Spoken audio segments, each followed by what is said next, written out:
Bangladesh is too big for me. I'm a small guy. I can't do anything for whole Bangladesh. But I can do something for the village next to the university campus. This is a very interesting university, beautiful new university, but located in the midst of villages, not in the city, in an urban setting. So I decided this tiny village next to the campus is my Bangladesh. I'll do everything I can to make sure this village remains away from the deaths from hunger. Not only this year, next year, a year from now on. So all the imagination that you have with a good economic life, I tried to bring in my ideas, how to build this, create those situations in this village. I did little things again to see if I can be helpful to people. Then I realized the village is too big for me. I can't do anything for the whole village. So I started paying attention to individuals. That's a long story. When I started talking to the people in the village, get to know them, they look at me with suspicions because I'm coming from the university, which is just next door. But still, you're a kind of quote-unquote foreigner. Luckily for me, I could speak the local dialect. So that way, there was no language difference. So one particular event took me to take a next step.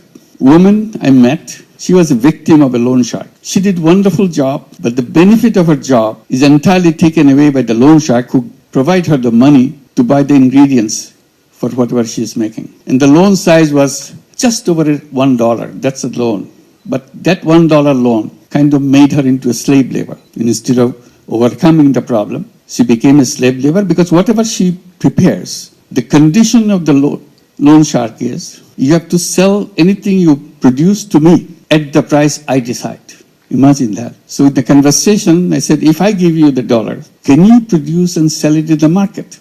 She was not familiar with the market. She said, I can try. So that was my first loan I gave. Gave her $1. I said, you have to pay me back. But whenever you can, I'm not going to force you to do anything.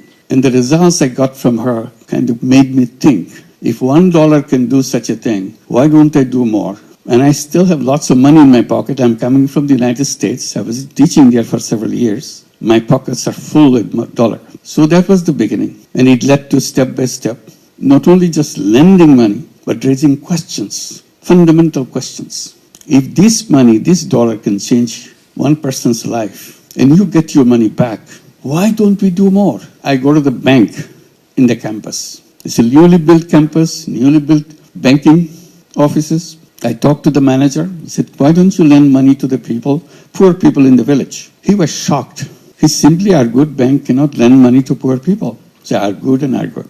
Nothing changed. I said, you know what? Your banking system is totally wrong. You are built in a wrong principle. The principle that you work with, the more you have, the more you get. So you're always looking for the guys who have more so that you can give them more. I said, that's kind of reverse of the actual principle that you should have. Actual principle should have been, the less you have, the more attention you get. And my first responsibility is to go at your door to serve you.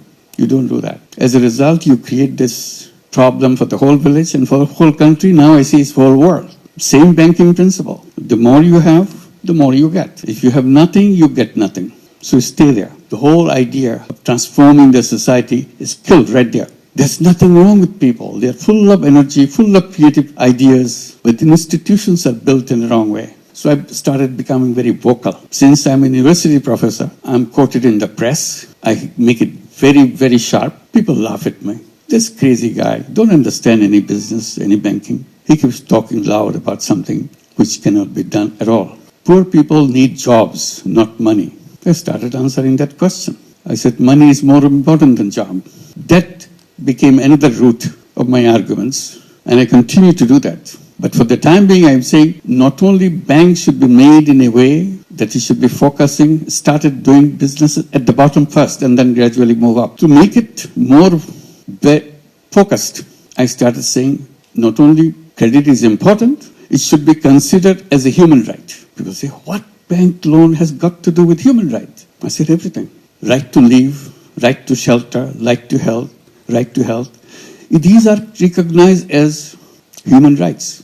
You cannot achieve right to food, right to shelter, right to health, all these, unless you establish right to credit. The moment you have the right to credit, others will be established by themselves, by people themselves. You don't have to bring it from outside. because credit leads to income. So that continued. I said, since bank doesn't give the money, why don't I create my own bank? So that is another route. I started with that $1 loan. Now I'm talking about creating my own bank. It took a lot of time. Finally, I created a bank for the village, called it Village Bank. In Bangla, we call it Gramin Bank. That's the word you hear. Gramin means village, village bank. And I was very excited. And how do we get all this thing done? With all my students. I didn't have anybody else. My students loved those ideas. They were with me all the time. Continued with that. So it's established in the village. Then it started spilling over to the other villages and other villages. Soon we see it became nationwide bank. Everybody said, why do you do that? That doesn't do anything, this tiny little money, $5, $10, $20. That's not, I said, that's the beginning. First dollar is the most important dollar in everybody's life. But the world denies that money. What I'm doing, I'm just bringing that as a human right, that you can do that. As a bank, it's not a charity. Then I started arguing about the charity versus loan. I said, charity is a wonderful idea. Charity money goes out, does wonderful things. The money doesn't come back.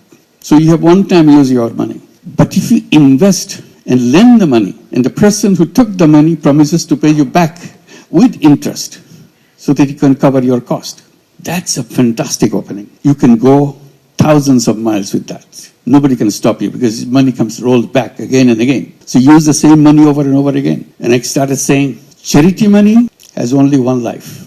You can use the money once only. Money goes out, does a wonderful job, but never comes back. That's called charity. I say the same thing if I use it as a loan. I lend the money, I provided the funds, charge the cost of the operation, money comes back. Use it again. It does the same thing again. So you can expand and expand and expand. Reach out to millions and millions of people. It's very difficult to argue such things in the environment where banking means you have to be providing collateral. I said collateral is a wrong idea. It's a wall built to deny poor people access to bank. That's the only purpose. How dare you say that? I say it because I don't have collateral in my system. People take money, they pay me back. Oh, they will never pay back. I said they have been paying back all my life. I have no problem. Oh, they will finally show you that you are not right because they will not pay you back. I said, I've been doing it for years. Many people are copying it. They are doing it for years. Just because you imagine something doesn't make it right. This is real. We do it every day. So that's another road opened up. Banking without collateral. I said collateral is just an excuse to refuse people financial services from the banking system. If it can work without collateral, why do you need a collateral? Then people say, oh, Bangladesh is a crazy country, funny country. You can get away with this kind of thing and people listen to you. I said, no, not Bangladesh alone. Now it's spreading in many countries. Right now, it's a funny thing. It's working in the United States. 35 major cities in the United States have Gramin program called Gramin America. They have over 200,000 borrowers, all women, 100% women. In Bangladesh, it's about 95% women. In the United States, 100% women, not a single man in the whole system.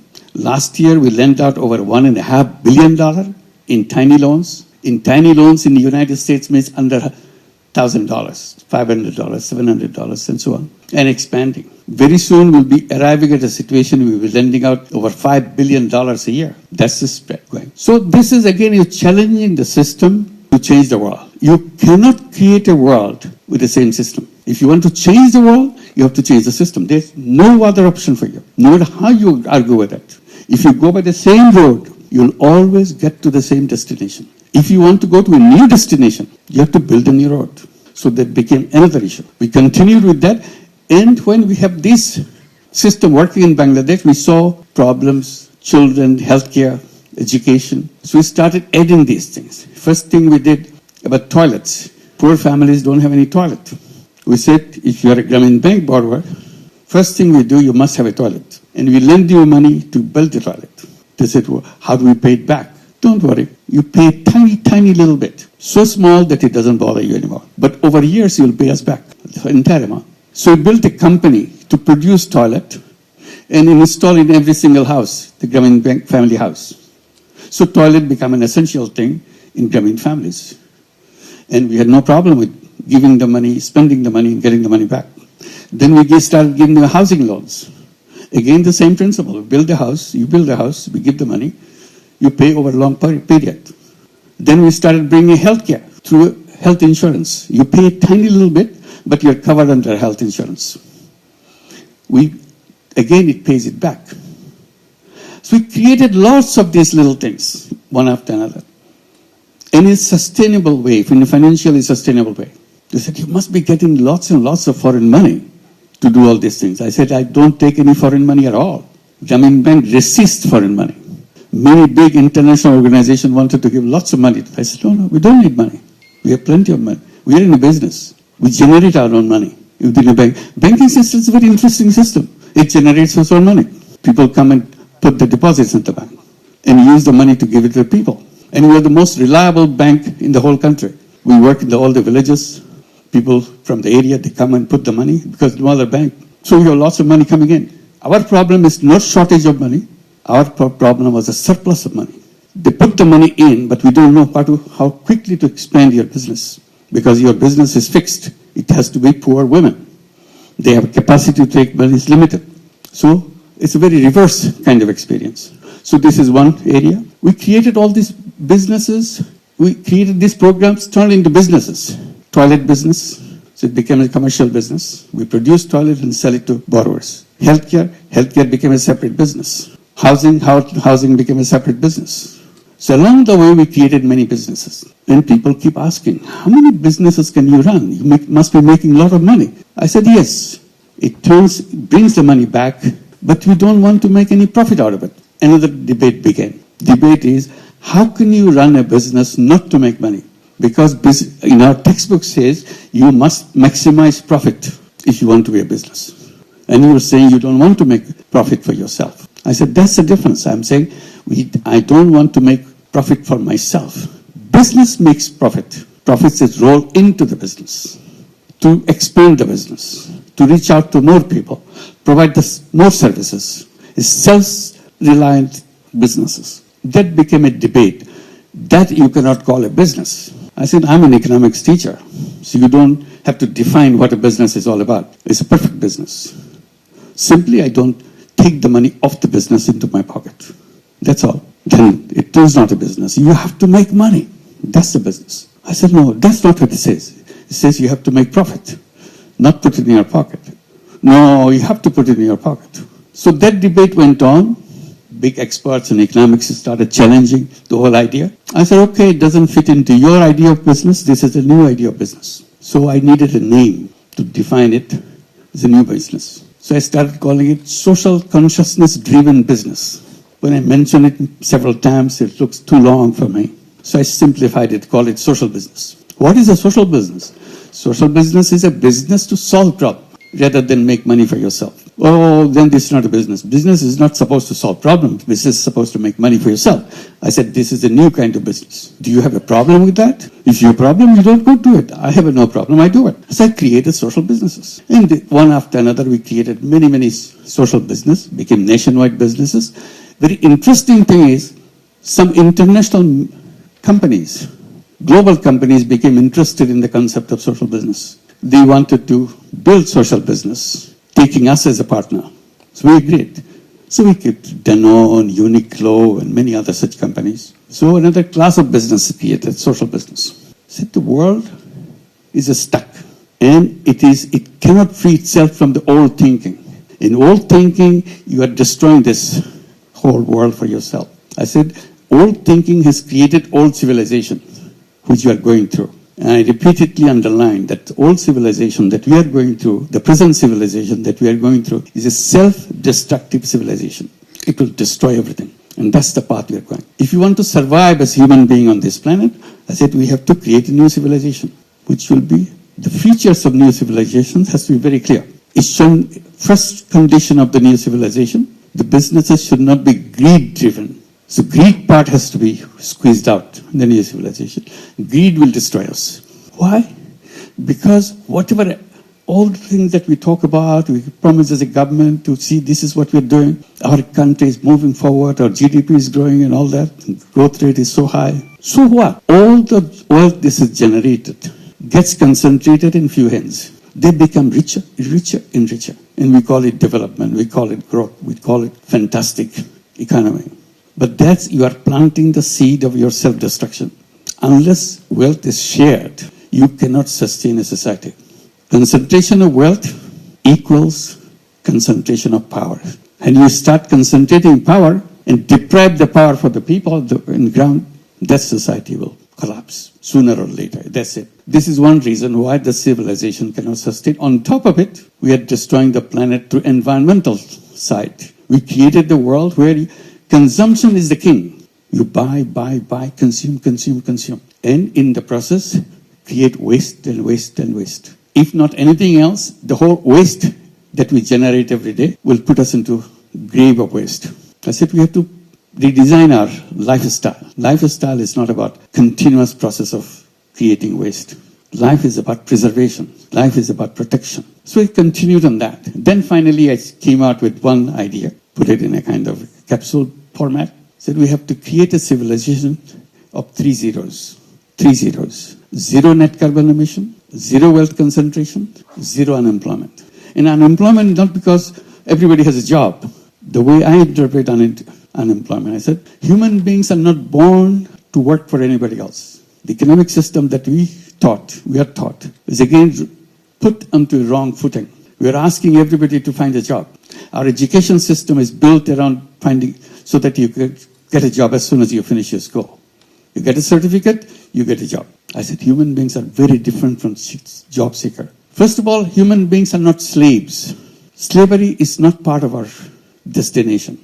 Job turns you into a slave. You take orders from other people. You are born as an entrepreneur. So I bring the entrepreneurship at the center. Every child has to grow up as an entrepreneur. Our schooling, our education system change itself. You teach young people to become an entrepreneur, not to become a job seeker.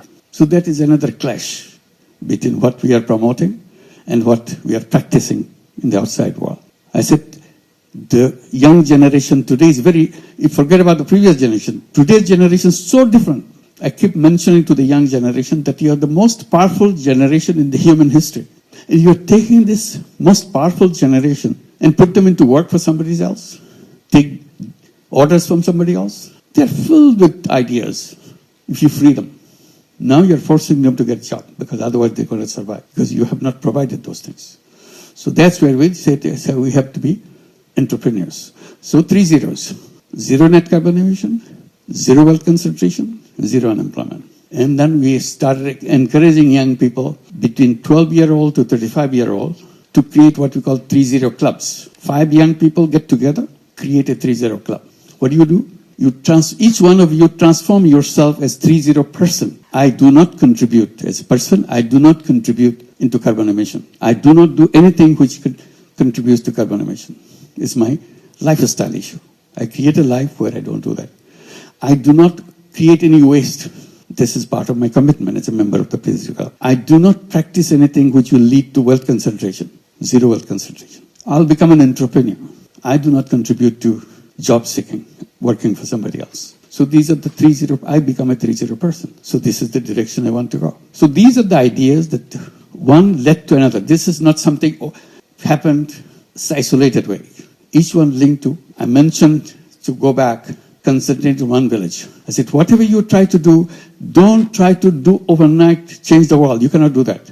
If you want to change the world, you start with your village. You start with your neighborhood. If you are successful with your neighborhood, then you have a chance to go to the next step and the next step. Life is about developing a prototype. If you build a prototype, the rest is easy. Replicate. Because you have basic structure here fixed up. That's how microcredit works. You built up the first unit. If the first unit works, you can make thousands and thousands of units doing the same thing. So don't start with a big thing. That's the wrong idea. Always start with the smallest thing possible. Figure out what the smallest thing is all about. And you do that. If you're successful with your smallest unit, you can conquer the world. The rest is easy, just by repetition. So this is where we are right now and trying to see we can address the people's attention to change their views, because the whole problem is created by the way we structured the civilization for ourselves. Unless we redesign it, we are stuck and we are finished. So that's the world we have the alternative. It's not that it's a kind of terrible thing. It's not a terrible thing. Simply become aware it can be done in a different way, in a better way, in a sustainable way. That's the direction we want to go. That's where young people get excited because they have lots of creative ideas. Somehow we put a tab on it, put them under wrap, open it up, and young people dare to be themselves and get into a mission that we have to create a world so that the whole human community survives. Otherwise, we're in grave danger. So I'll stop here, and I guess I'm supposed to take some questions. I'll be very happy to do that. Thank you very much.